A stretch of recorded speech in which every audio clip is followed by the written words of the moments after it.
தமிழகத்தில் காலியாக உள்ள 76,783 பணியிடங்கள் நிரப்பப்படும் என்று கடந்த ஆண்டு ஜம்பமாக பேசிய ஸ்டாலின் இது தொடர்பாக ஒரு துரும்பை கூட கிள்ளி போடவில்லை என அரசு ஊழியர்கள் கடும் கண்டனம் தெரிவித்துள்ளனர்.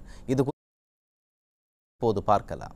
கடந்த ஆண்டு சட்டப்பேரவையில் 110 விதியின் கீழ் பேசிய முதல்வர் ஸ்டாலின் ஆசிரியர் தேர்வு வாரியம் மூலம் 19,260 ஆசிரியர் பணியிடங்கள் நிரப்பப்படும் என தெரிவித்திருந்தார்.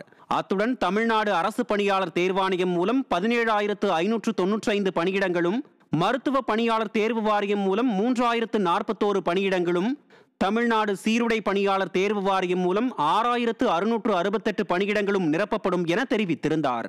மேலும் சமூக நலத்துறை, நகராட்சி நிர்வாகம், குடிநீர் வழங்கல் உள்ளிட்ட துறைகளில் 30,219 பணியிடங்கள் என மொத்தமாக 76,783 பணியிடங்கள் நிரப்பப்படும் என வாய்ச்சவடால் அடித்த நிலையில் இதுவரை ஒரு துரும்பும் கிள்ளி போடவில்லை என அரசு ஊழியர்கள் கூறுகின்றனர். இந்நிலையில் காலி பணியிடங்களை நிரப்பக் கோரி முதல்வர் இல்லத்திற்கு மனு கொடுக்க சென்ற தங்களை ஏவல் துறை கைது செய்து தேனாம்பேட்டையில் அடைத்து வைத்ததாக குற்றம் சாட்டும் பட்டதாரி ஆசிரியர்கள் இதற்கெல்லாம் வரும் தேர்தலில் ஸ்டாலினுக்கு தக்க பாடம் புகட்டப்படும் என எச்சரித்தனர்.